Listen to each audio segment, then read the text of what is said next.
Untuk yang kedua, kecerdasan logis matematis. Secara definisi, kecerdasan logis matematis adalah kemampuan mengelola angka dan kemahiran menggunakan logika dan akal sehat. Kemampuan ini merupakan aktivitas berhitung dan penalaran. Nah, orang-orang yang memiliki kecerdasan ini masuk ke dalam kecerdasan logika, memiliki skill dalam menguraikan informasi yang pastinya berbasis data. Data bentuk angka tentunya. Kemudian setelah anak ini mampu menguraikan informasi berbasis data dalam bentuk angka dengan kemampuan analisis yang baik, didapatlah karakter-karakter atau ciri-ciri anak yang memiliki kecerdasan linguistik ini, seperti diantaranya cenderung aktif bertanya, kemudian yang pastinya gemar menghitung, kemudian tinggal pandai menganalisis keuangan. Ini menarik. Biasanya anak-anak yang memiliki logis matematis ini, dia cenderung lebih suka kegiatan atau mata pelajaran yang bersifat menghitung, mencermati angka-angka, dan mencari solusi dari hasil perhitungan itu. Atau atau bisa disebut juga menganalisis keuangan. Kemudian anak-anak dengan kecerdasan ini nih suka bereksperimen. Bereksperimen ini tentunya berbasis sains. Gitu. Nah, untuk pola-pola atau strategi yang dapat diterapkan dalam pembelajaran untuk yang diharapkan cocok pada anak yang memiliki kemampuan logis matematis adalah melakukan pengamatan, atau yang disuruh melihat data dan anak itu disuruh atau dituntut untuk menganalisis data itu dari kemudian pemecahan masalah atau problem solving, discovering, dan bisa juga dengan menggunakan metode atau strategi tebak angka. Selanjutnya adalah kecerdasan musikal atau bisa sering kita sebut dengan auditori juga termasuk seperti itu. Definisi kecerdasan musikal adalah kemampuan mengubah dan menciptakan musik serta menjaga ritme. Kecerdasan musikal ini melibatkan kemampuan menciptakan lagu, mengamati melodi, musik, dan peka akan irama. Orang-orang yang masuk ke dalam kecerdasan musikal auditory ini adalah dia suka melibatkan musik atau suara dalam kegiatan belajar. Biasanya eh, dia lebih suka belajar menggunakan video musik pembelajaran gitu.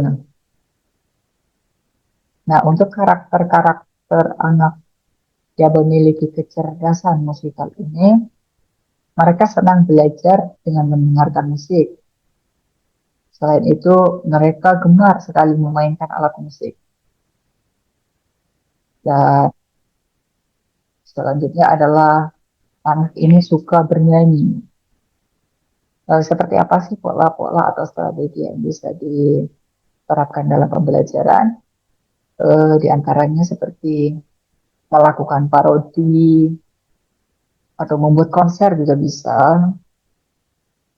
Kemudian bernyanyi lagu.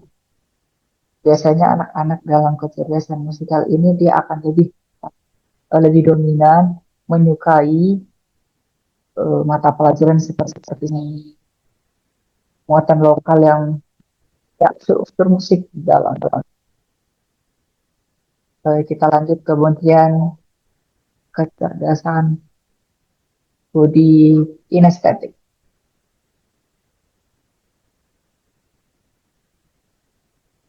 Secara definisi, kecerdasan body kinestetik adalah kecerdasan mengolah atau kemampuan mengelola anggota seluruh tubuh dalam kehidupan sehari-hari. Contohnya, misal saya menyukai kegiatan langsung turun ke lapangan atau langsung menyentuh pegang, misal ini pena. Nah, saya ini lebih suka langsung menyentuh pembelajaran tentang pena ini harus langsung disentuh gitu. Nah, ini termasuk kecerdasan body kinestetik. Seperti apa ciri-cirinya atau karakternya? Yang pertama adalah sering berlari.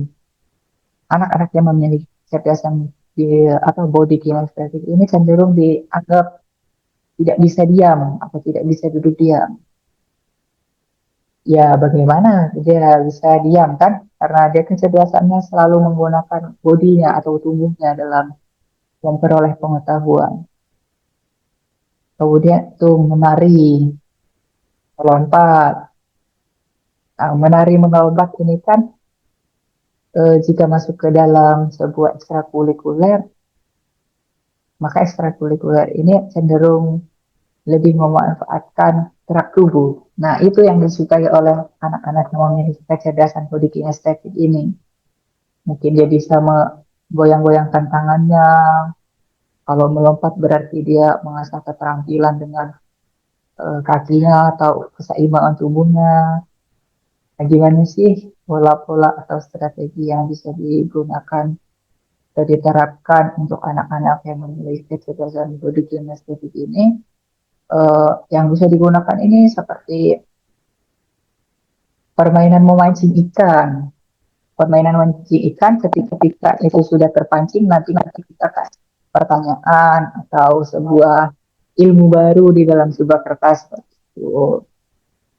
Kemudian lompatan salah benar. Nah, seringkali anak-anak yang memiliki kecerdasan body kinestetik ini ketika belajar tidak bisa diam. Nah, untuk itu sebagai calon guru tentunya untuk bisa memenuhi hidup suatu siswa eh, kita lakukan sebuah strategi belajar yang efektif. Ya, di antaranya bisa berupa game atau ice breaking di tengah-tengah proses pembelajaran. Nah, untuk ice breaking ini mungkin terjadi dengan cara lompatan salah benar seperti ini. Kemudian strategi lainnya bisa sudah sering matematika kayak bisa sainsnya yang pasti dia tetap menggunakan kemampuan atau mengelola anggota tubuhnya.